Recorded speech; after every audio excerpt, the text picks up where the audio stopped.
तो स्टूडेंट्स, इस लेक्चर में हम स्टार्ट कर रहे हैं dividend policy theorems and equity valuation. तो इसमें हम डिस्कस करेंगे डिविडेंड की किस टाइप की पॉलिसी जो फॉलो करती हैं कंपनीज, और डिविडेंड की थ्योरम्स हैं जिसके बेस पर हम फर्म की वैल्यू डिटरमिन करते हैं या शेयर का प्राइस हम डिटरमिन करते हैं। तो लेटेस्ट स्टार्ट। तो पहले देखते हैं व्हाट इज डिविडेंड पॉलिसी।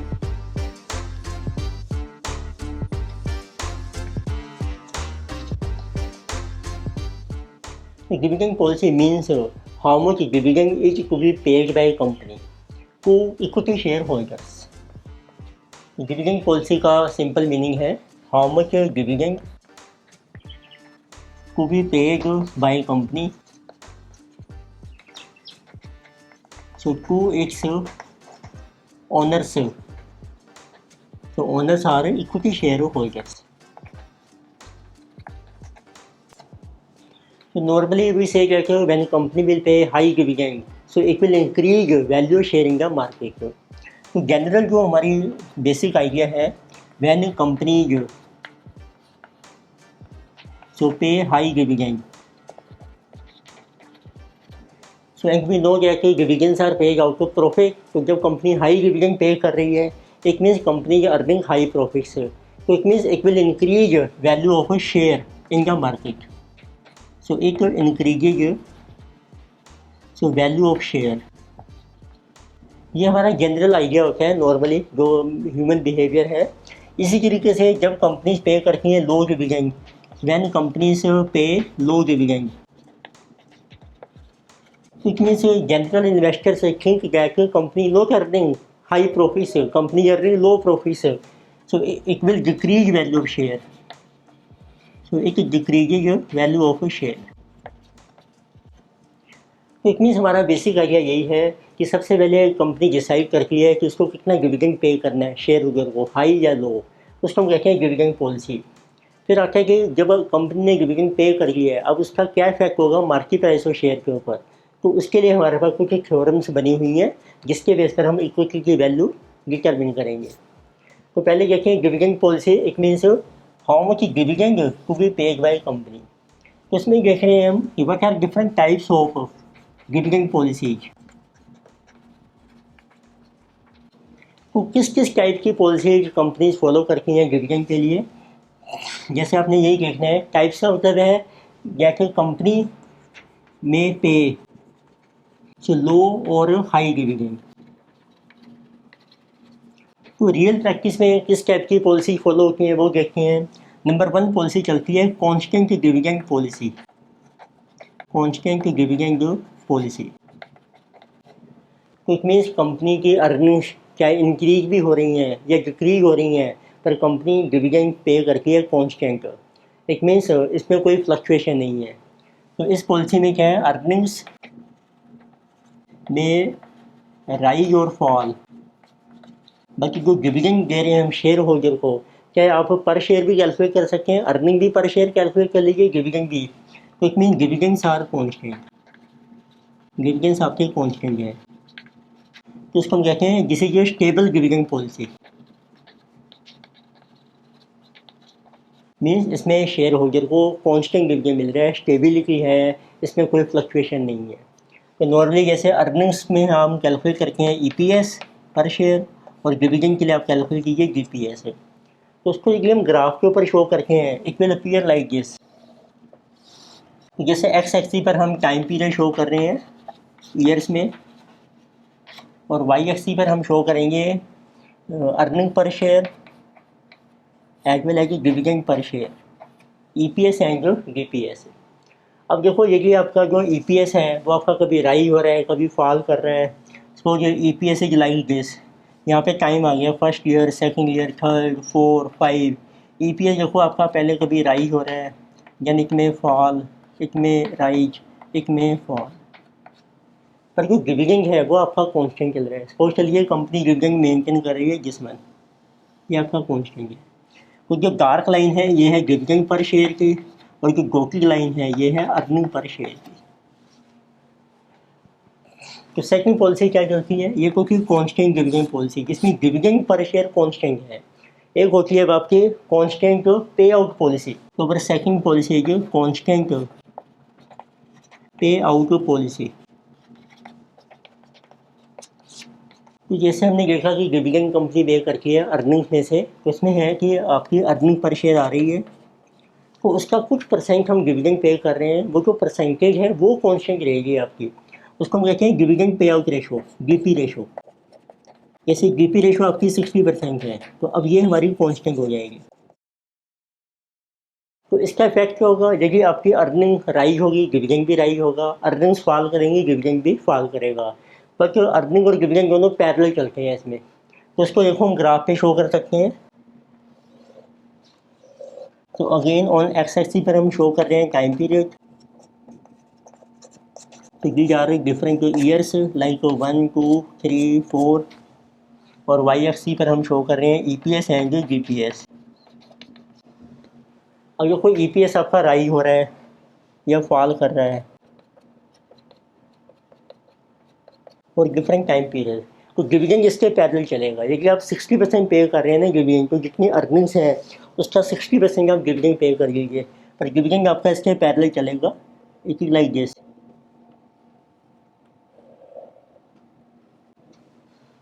जिसे कहा जो कांस्टेंट पे आउट पॉलिसी। इट मीन ये जो गैप है आपका ये है 40% और ये 60% हम डिविडेंड पे कर रहे हैं, तो ये गैप हमारा कांस्टेंट करता रहता है। बट इस पॉलिसी में स्टेबिलिटी नहीं है आपकी, देयर इज नो स्टेबिलिटी, क्योंकि डिविडेंड आपका हाई लो होता रहेगा। पर पहली पॉलिसी में डिविडेंड आपका स्टेबल था। ये दो पॉलिसी। नंबर थर्ड पॉलिसी आती है आपकी। तो थर्ड पॉलिसी जिसमें दोनों का बेनिफिट मिलता है कि डिविडेंड की स्टेबिलिटी भी मिले और कुछ हमारा डिविडेंड में राइज भी हो, तो जिसे कहा जाता है स्टेप की डिविडेंड पॉलिसी।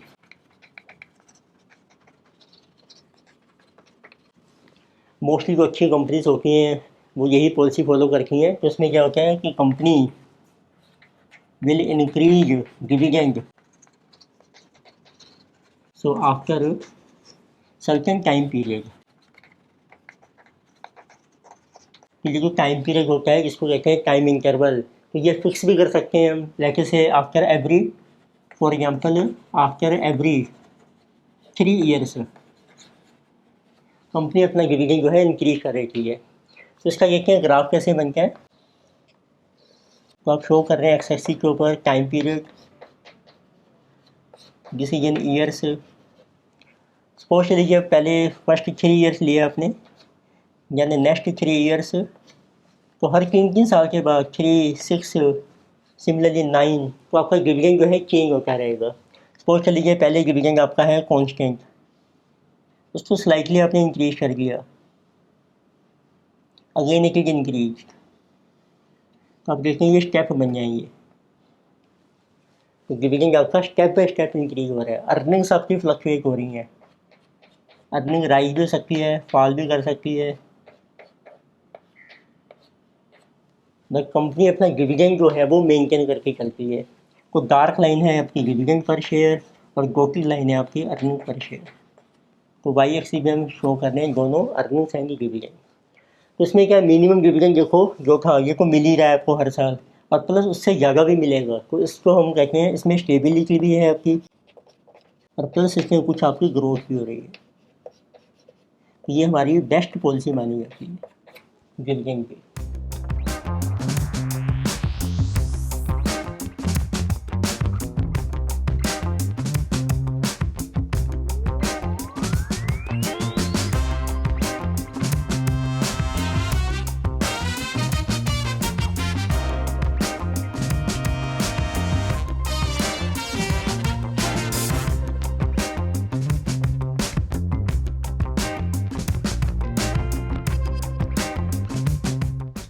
एक और पॉलिसी चलती है आपकी, तो किसी की रेजिडुअल पॉलिसी। रेजिडुअल में कंपनी जो प्रॉफिट अर्न करती है पहले उसमें से हम कुछ रिटेन करते हैं एक्सपेंशन के लिए। इट मीन्स प्रॉफिट्स में से पहले आपको रिटेन करना है, retain for expansion of business.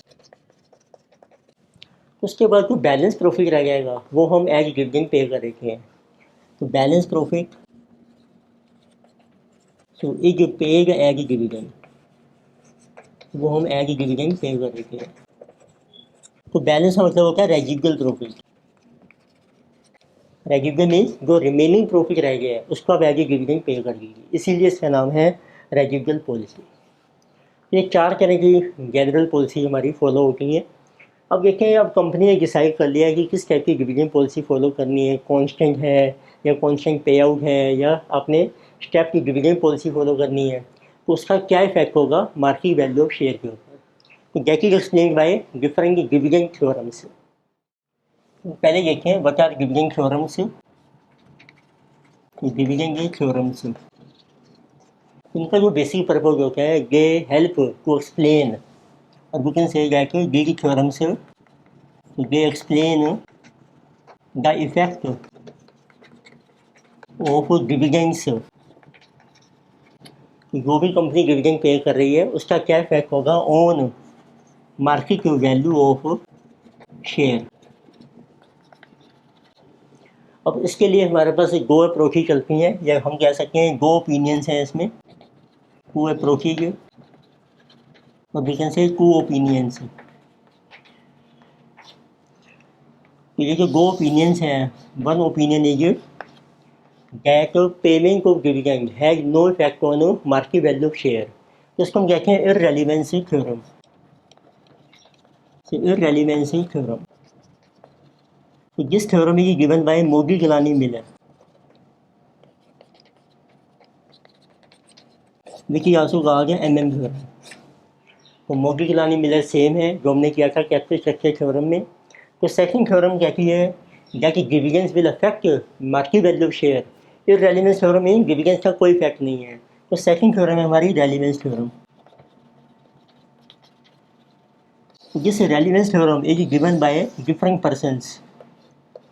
Different person हैं, उन्होंने अपने अपने फार्मूलाज दिए हैं to determine value share. Number 1 is given by Walter, second is given by Gordon, तो number third is traditional model, this is given by Graham and Dodd, and fourth model is given by Lintner. इसमें N silent है, so we say it Lintner, this is लिकनर model.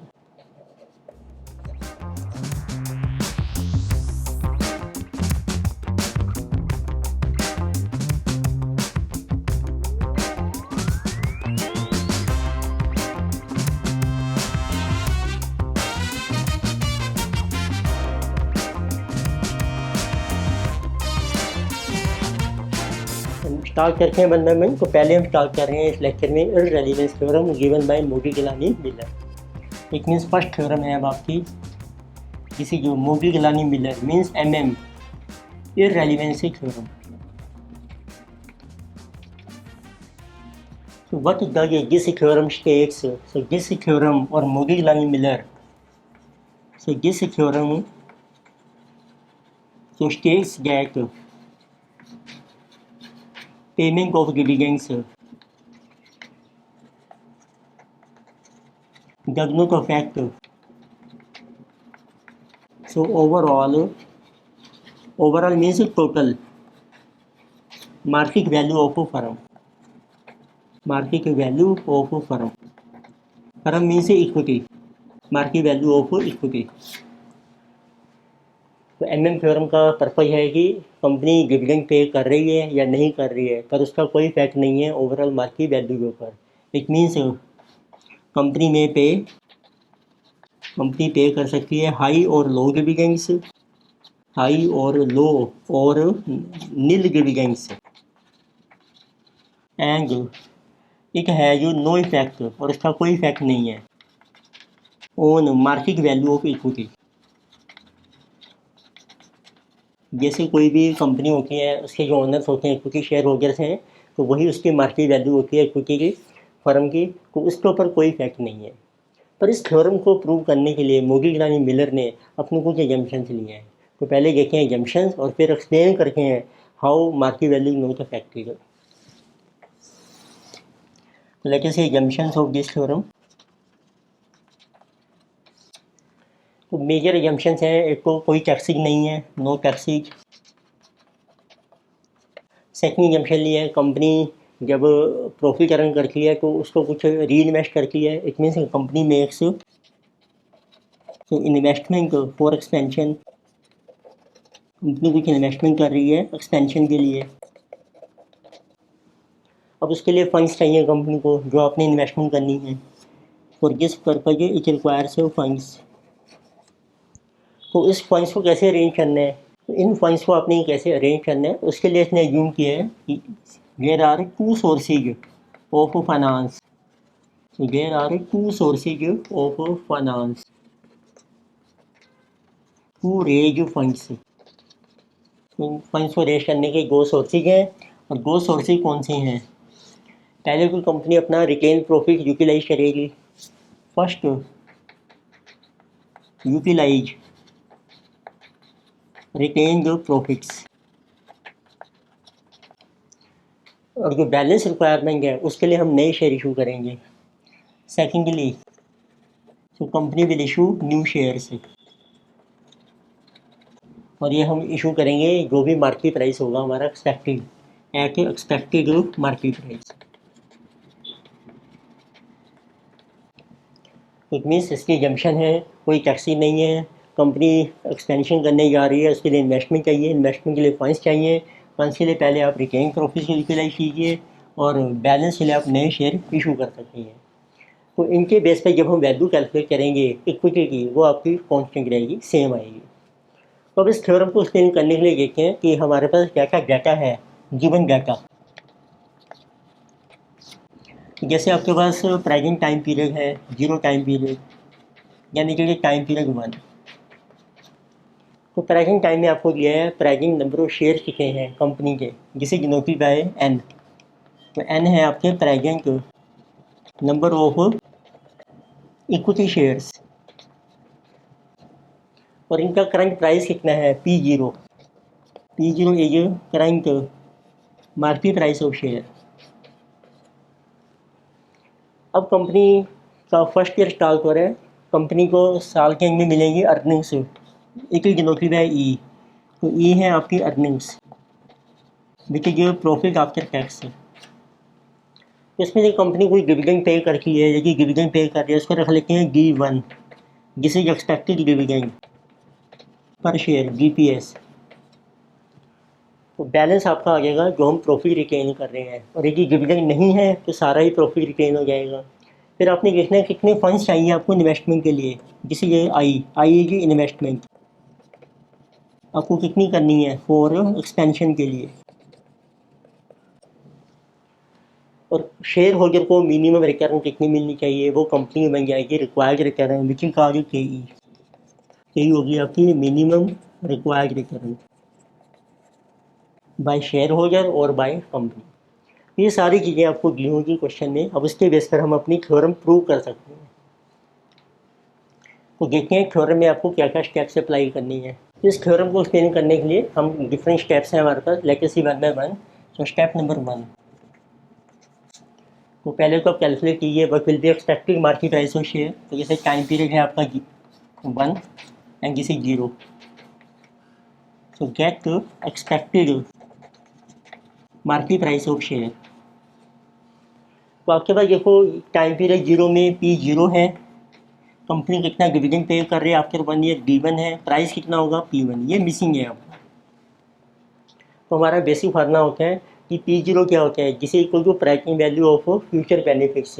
तो future में एक company dividend pay कर रही है D1 और share का प्राइस है P1, उसकी निकाली जाए प्राइसिंग वैल्यू एक साल के लिए, तो डिवाइड कर दो 1 + KE से, जैसे इक्वल टू करंट प्राइस। तो आपको P0 दिया है, D1 आपको दे रखा है, तो अब आपका इससे P1 कैलकुलेट हो जाएगा, क्रॉस मल्टीप्लाई। तो what will value of P1, जिसे P0 इनटू 1 + KE, और डिविडेंड इधर जाके माइनस हो जाएगा, -D1। ये पहला स्टेप है, जिसके बेस पर आपका एक्सपेक्टेड प्राइस हो जाएगा शेयर का। सेकंड है, अब आपको देखना है कि आपको कितने फंड्स चाहिए और उसके लिए कितने शेयर्स आपको इशू करने पड़ेंगे। Step 2, get additional number of shares to be issued. For expansion. उसके लिए आपको क्या करना है, आपको लिखना है कितनी इन्वेस्टमेंट करनी है, उसमें से माइनस करो, पहले रिटेन प्रॉफिट यूटिलाइज कर लो, वो माइनस कर दो, बैलेंस जो फंड्स हैं उसके लिए नए शेयर इशू कर देंगे। तो ये जो नए शेयर्स हैं, एडिशनल नंबर ऑफ शेयर्स, इसको हम शो करेंगे डेल्टा एन से। तो आपका फार्मूला बन जाएगा, इन्वेस्टमेंट आई होगी, उसमें से माइनस कर दो रिटेन प्रॉफिट, उसका फार्मूला है अर्निंग्स है आपकी E minus number of share कितने हैं और उस पर कितना डिविडेंड हम पे कर रहे हैं। तो ये प्रेजेंट नंबर ऑफ शेयर हैं, उनके ऊपर आपने डिविडेंड पे किया पर शेयर जिसमें, ये बन जाएगा टोटल डिविडेंड, उसको माइनस किया अर्निंग्स में से, बैलेंस आ गया रिटेन प्रॉफिट, वो यूज़ कर लिया आपने इन्वेस्टमेंट के लिए। इन्वेस्टमेंट से माइनस किया रिटेन प्रॉफिट, वो आ जाएंगे एडिशनल फंड्स। अब उसके लिए शेयर इशू करेंगे किस प्राइस पे, P1 के ऊपर, तो उसको डिवाइड करके P1 से, ये आपके नंबर ऑफ शेयर्स आ जाएंगे जो आपने इशू करने हैं। अब आप वैल्यू कैलकुलेट कर लीजिए फर्म की। इसमें से स्टेप नंबर 3, तो गेट वैल्यू ऑफ फर्म। तो वैल्यू फर्म आप आफ्टर 1 ईयर भी कैलकुलेट कर सकते हैं कितनी है, या करंट वैल्यू कितनी है, पर वो दोनों सेम रहेंगी MM थ्योरम में, वेदर कंपनी पेइंग डिविडेंड और not.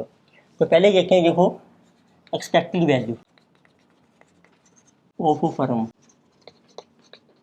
This is at end of first year और एट एंड ऑफ ईयर, तो इसको रख लेते हैं V1।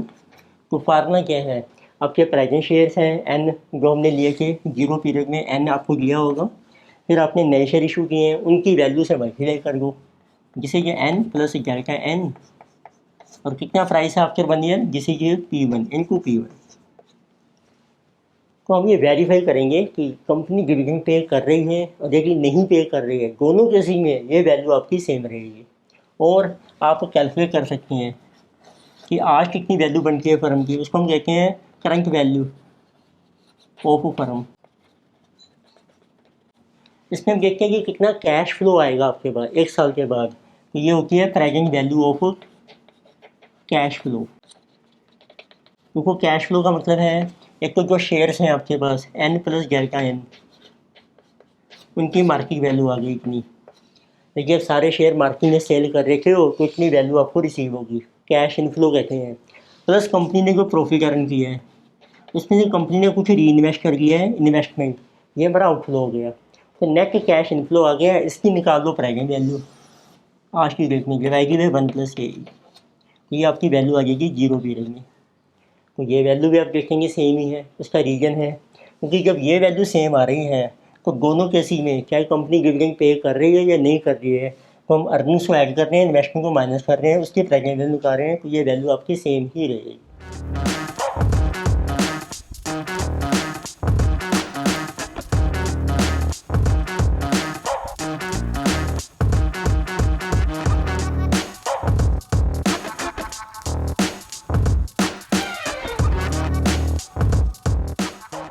तो एग्जाम्पल करते हैं, उससे आपको क्लियर हो। तो एग्जाम्पल में देखिए आपको डाटा मेंशन किया है, एक्स लिमिट है कि 1 lakh equity shares outstanding at the beginning of current year, the current market price of share is 120। तो इसका टाइम स्केल ड्रॉ करते हैं, current period means zero time period, तो इसमें आपको नंबर ऑफ इक्विटी शेयर्स आपको दिए हैं 1 लाख से, और इनका करंट प्राइस दिया है which is P0 rupees 120। The board of directors of company contemplating ₹7 पर शेयर एज डिविडेंड। तो कंपनी जो है डिविडेंड पे कर सकती है, एक्सपेक्टेड डिविडेंड दिया है आफ्टर 1 ईयर, जिस is D1 ₹7। The rate of capitalisation appropriate to the risk class to which the company belongs so is 10%। तो कैपिटलाइजेशन रेट होता है रिक्वायर्ड रिटर्न, जिसे कहा गया KE, तो KE आपको दे रखी है जिसे कि 10%। So based on MM approach, we have to calculate expected market price of share when the dividend is declared and not declared। तो दोनों केस हम करेंगे, dividend is declared, dividend is not declared. तो उसके बेस पर आपका market price किया हुआ शेयर का, and how many new shares are to be issued by company if company desires to fund the investment budget of 330 lakhs by the end of the year. अब अपनी company ने investment करनी है expansion के लिए 330 lakhs, तो आपको दिया इन्वेस्टमेंट फॉर एक्सपेंशन जिसे जो ₹330 lakhs, ये रुपीज़ में कर रहा है क्या था and assuming net income for the year will be 66 lakh. तो इस साल जो अर्निंग्स होगी कंपनी की विच इज कॉल्ड ई अर्निंग्स, ये आर 66 लाख। तो उसके बेस पर आपको देखना है कितने शेयर्स हम इशू करेंगे, दोनों केसेस में डिविडेंड डिक्लेयर्ड है या नहीं है, and what will B value of firm. तो इस तरीके से हम वैल्यू फर्म देखेंगे। देखिए सेम आ रही है दोनों केसेस में, डिविडेंड्स आर पेड और नॉट, जनवरी से एम फर्म इज प्रूव्ड। तो लेके सी वन बाय वन। तो पहला केस लेते हैं हम। तो इफ डिविडेंड्स आर डिक्लेयर्ड, देखिए कंपनी डिविडेंड्स पे कर रही है, तो आपको देखो 3 स्टेप्स अप्लाई करने हैं जो हमने डिस्कस किए हैं। स्टेप 1, तो पहले आप कैलकुलेट कीजिए expected price of share P1। उसका फार्मूला है current price P0 into 1 plus के ई माइनस डिविडेंड B1। तो आपको देखो डाटा दिया है, करंट प्राइस है आपका 120, के ई है आपका 10% 1.10, और कंपनी डिविडेंड पे कर रही है 7 rupees. So this will be market price of share after 1 year, 120 into 1.1 minus 7, this is coming 125। फिर आपको कैलकुलेट करने हैं what will be step number 2, what will be additional number of shares to be issued for expansion। तो जिसको हमने show किया था delta N से, उसका फार्मूला इन्वेस्टमेंट कितनी चाहिए आपको, माइनस अर्निंग्स कितनी है आपकी, माइनस कितना डिविडेंड आपने पे किया है।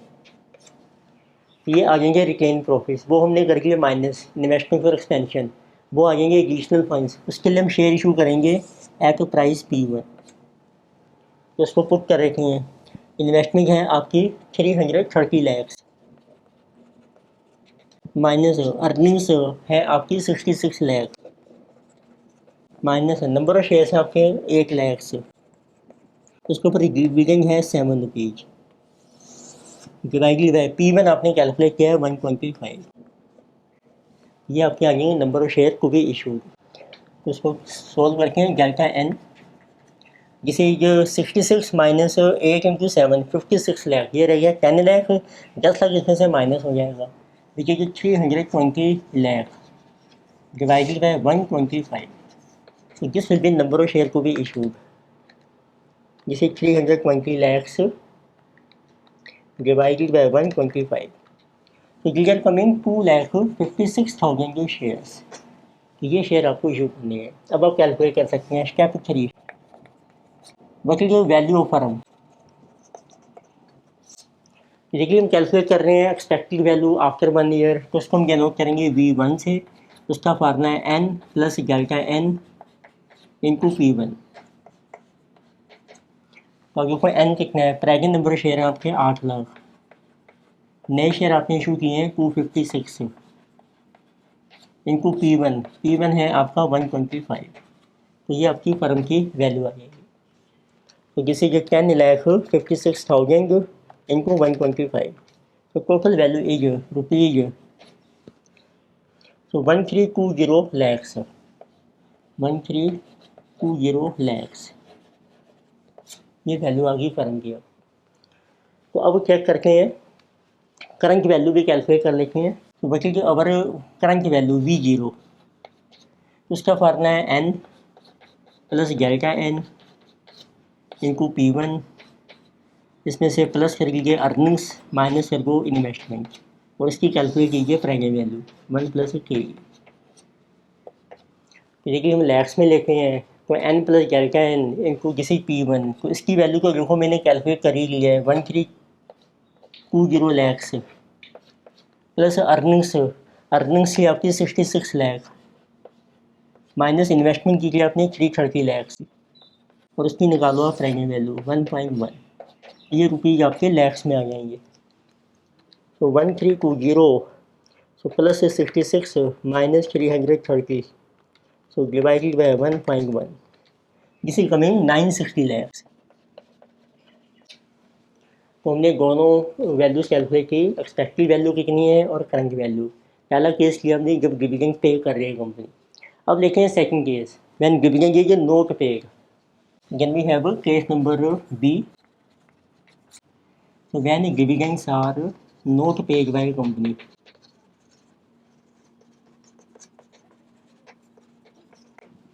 इसमें फिर हम यही तीनों स्टेप्स अप्लाई करेंगे। Step 1, get expected market price of share which is called P1। Formula है आपका current price into 1 + KE minus dividend. अब डिविडेंड हम पे नहीं करेंगे तो आपका प्राइस रह जाएगा करंट प्राइस। देखो आपको मेंशन किया है क्वेश्चन में, तो किसी गिवन 120 KE है आपकी 10%, डिविडेंड हो गया आपका 0। तो किसी 132 सेकंड हम कैलकुलेट करेंगे additional number of share to be issued for expansion which is denoted by delta N. उसका फार्मूला है इन्वेस्टमेंट कितनी है माइनस अर्निंग्स कितनी है माइनस कितना डिविडेंड आपने पे कर दिया है, डिवाइडेड बाय P1 से डिवाइड कर दीजिए। अब देखिए आपको इन्वेस्टमेंट करनी है 330 लाख की,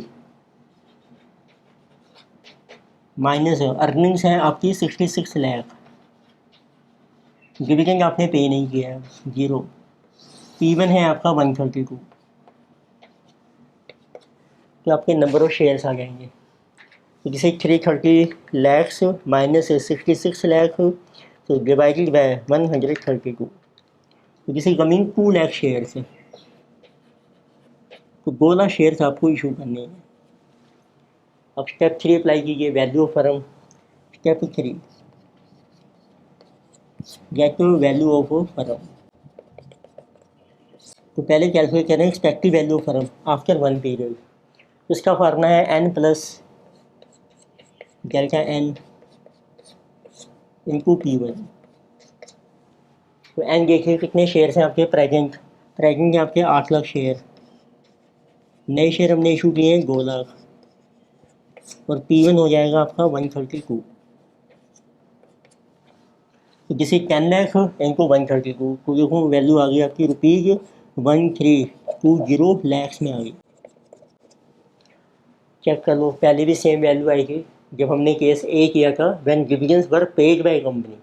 अब हमने किया dividends are not paid by company, again value same. तो देखिए अब करंट वैल्यू निकालेंगे वो भी आपकी सेम आ जाएगी। तो करंट वैल्यू है V0, तो उसका फार्मूला है n plus delta n into P1 minus plus कर लीजिए अर्निंग्स माइनस इन्वेस्टमेंट और इसकी कैलकुलेट कीजिए प्रेजेंट वैल्यू। ये होती है कैश फ्लो के बेस पर हम वैल्यू निकाल रहे हैं। ये मार्केट वैल्यू मिलेगी आपको, यदि आप शेयर को सेल करेंगे ये हमें अर्निंग्स मिलेंगी और ये हम इन्वेस्टमेंट कर रहे हैं विच कैश आउटफ्लो और उसकी प्रेजेंट वैल्यू। तो n plus delta into P1 उसकी वैल्यू है 1320 लैक्स प्लस अर्निंग्स है आपकी 66 लाख, इन्वेस्टमेंट है आपकी 330 लैक्स और उसकी प्रेजेंट वैल्यू 1.1। जिस वैल्यू 1320 प्लस 66 जिसे 1320 प्लस 66 माइनस 330 डिवाइडेड बाय 1.1। अब देखेंगे दिस इज कमिंग ₹960 लैक्स। ये भी देखो आंसर सेम आ रहा है। फर्स्ट केस में भी यही था, जब डिविडेंड्स आपने पे किए थे उसके बेस पे हमने निकाली थी करंट वैल्यू फॉर V0 एक बार 960 लैक्स। इससे ये प्रूव हो जाता है कंपनी इज पेइंग डिविडेंड और not but value firm will remain same. इसीलिए इसको देखें इररेलेवेंस थ्योरम ऑफ डिविडेंड पॉलिसी। इस लेक्चर में हमने डिस्कस किया डिविडेंड पॉलिसी कितने टाइप की थी, जैसे कांस्टेंट डिविडेंड पॉलिसी थी, कांस्टेंट पे आउट पॉलिसी थी, स्टेप की डिविडेंड पॉलिसी थी, रेजिडुअल पॉलिसी थी। फिर हमने डिस्कस की डिफरेंट थ्योरम्स हैं डिविडेंड की जो अफेक्ट करती हैं मार्केट वैल्यू फर्म को। हमने डिस्कस की मोडिग्लानी मिलर थ्योरम, तो इसका बेसिक पर्पस है एक judgement affect market value of equity whether dividends are paid or not. So therefore it is also called irrelevance theorem of dividend policy. तो next lecture में हम कंटिन्यू करेंगे relevance theorem of dividend policy. Thank you.